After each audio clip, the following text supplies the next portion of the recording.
Broadcasting live from Houston, Texas, and around the world. TV host, best-selling author, and radio personality Brad Gilmore brings you a collection of conversations with stars from movies. Matthew McConaughey. Brad Gilmore. Mark Wahlberg. Hey, how are you? The one and only Sydney Sweeney joins us. Sydney, how are you? I'm good, thank you. How are you? Tom Hanks and Robin Wright in my favorite movie of the year. Guys, thanks so much for joining the show. Oh, thank you. Well, thank you. Jessica Alba and Lizzie Mathis. Ladies, thank you so much for joining me. Thank you. Kevin Costner joins us. Thank you so much. Thank you. Television. Jimmy Fallon joins us this morning. Jimmy, how you doing, my friend? Good morning. Thank you so much, Brad, for having me. I appreciate this, bud. One of my all-time favorites, Vince Vaughn, joins us right now. Vince, thanks, man. Oh, great to be with you, Brad, and great to be talking to Houston. Good morning to you. We got Owen Wilson. We got Judy Greer. Thanks for joining the show, guys. Thank you. Jay Leno joins us. Jay, how you doing? Hey, Brad, what's going on? We got Anna Sawai joining the show. Anna, thanks so much for joining us. Thank you, Brad. Music. Lola Monroe. Thank you. Thank you for having me. The legendary frontman of AC/DC, Brian Johnson, joins us right now. Brian, how you doing? Good morning, Brad. What looking to talking me funny, lad. Megan Trainor. Thank you so much, Brad. You're awesome. Paris Hilton, the infinite icon herself, is on the show. Paris, love the film. Thank you. I'm so proud of it. And more. This is The Collection. Now your host, The Boat. Brad Gilmore!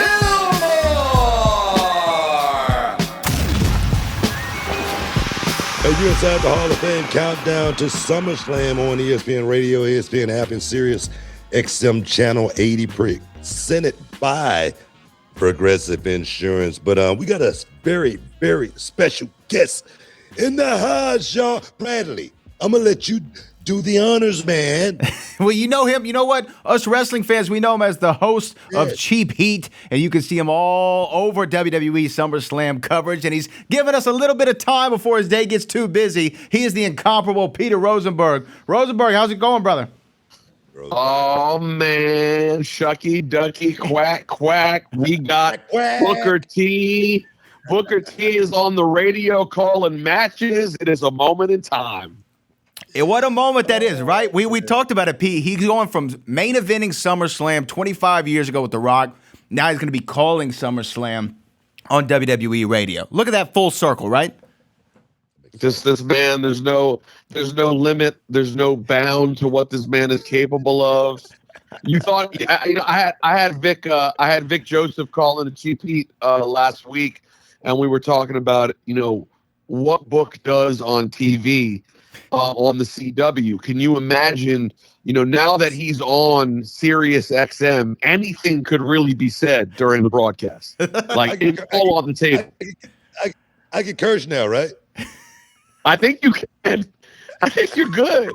I mean, you didn't hear it from me, but I think you're good.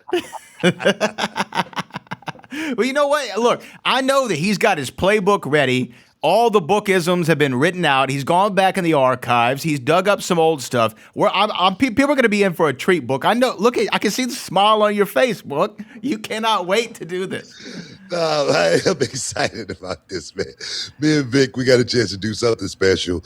This is the first time something like this has ever been done as far as professional wrestling, where you can actually have an alternative to whether you can listen to the commentators, in the building, or listen to the commentators, on the radio, which is it's gonna be really, really awesome because I'm excited to actually bring a different flavor, to the booth as well to the fans. But Petey, doing the the kickoff shows, we always had so much fun, and I think that's what wrestling is all about.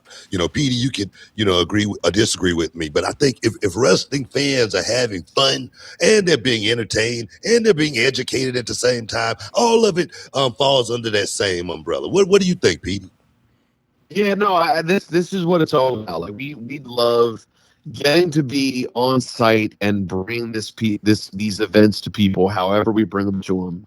That I think ultimately that's what we all love. That's what everyone wants to do, is just get to be a part of it and sharing it, because we all have things to complain about. We all have things we like. We all have things we don't like. And I'm sure after Saturday night and after Sunday night, there'll be plenty of things to be said. But the bottom line is we just all love to be a part of the conversation.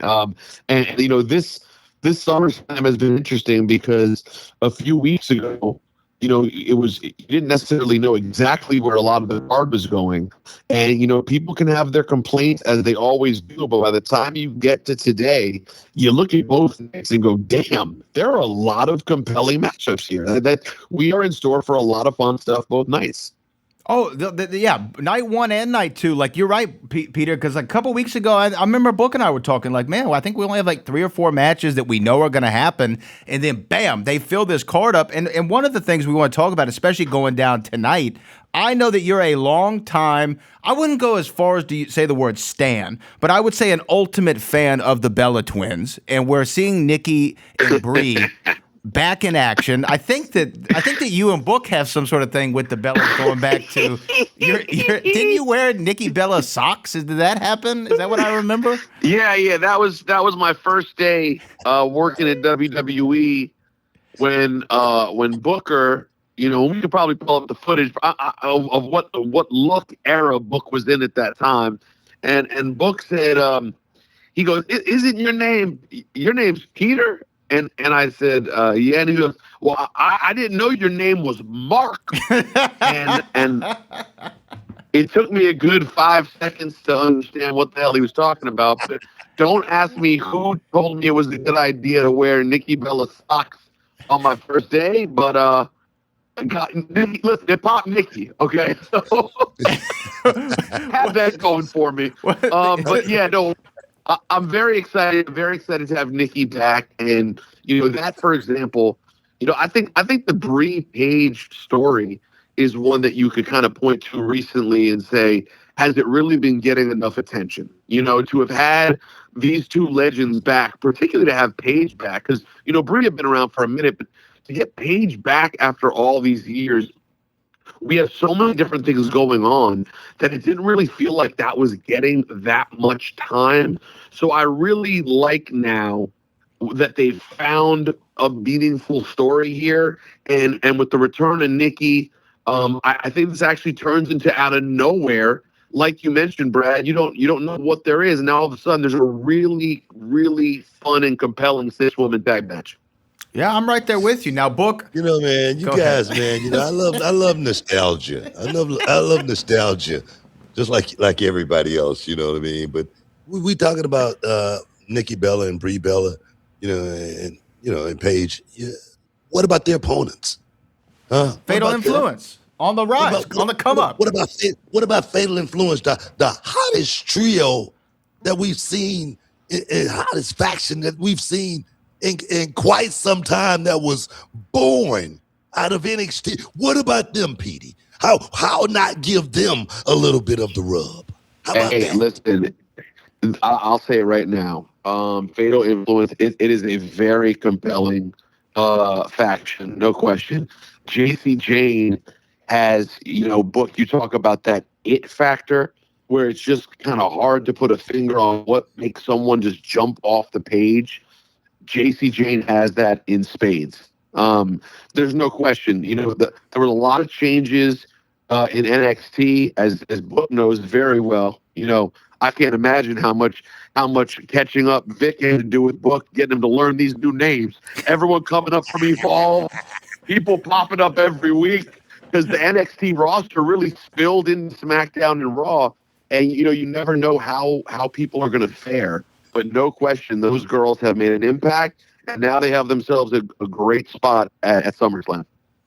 Now, the other match that's going down today, Peter, before we have to get you out of here, I know there's one that Booker wanted to ask you about, but one I want to talk about is obviously Brock and Oba. I mean, we thought that it was ending at WrestleMania. It continued on. This is the rubber match. This is the trilogy. Oba has to win this match, right? Is there any way Brock Lesnar walks out of Minneapolis with a victory? The only reason there's a way is because it's Brock Lesnar. In every other case, you would say there's absolutely no way. But this is the man who broke the Undertaker streak. I mean, there is a reason that Brock Lesnar is Brock Lesnar. It's because he does things that no one else is capable of. Now, I am not going to sit here and lie to you.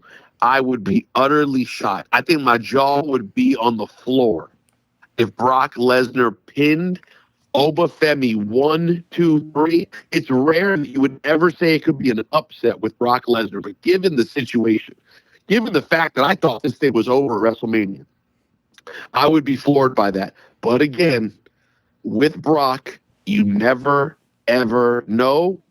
Maybe Brock decided he's sticking around for a long time. Who knows? But yeah, I would be shocked by that. I'm just excited to see these guys get to go at it and have the match finally.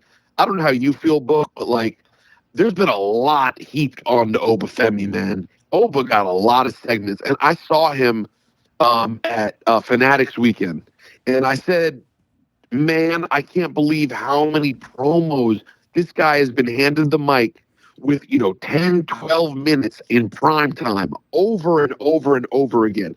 And as a youngster, I just think he's done a fantastic job.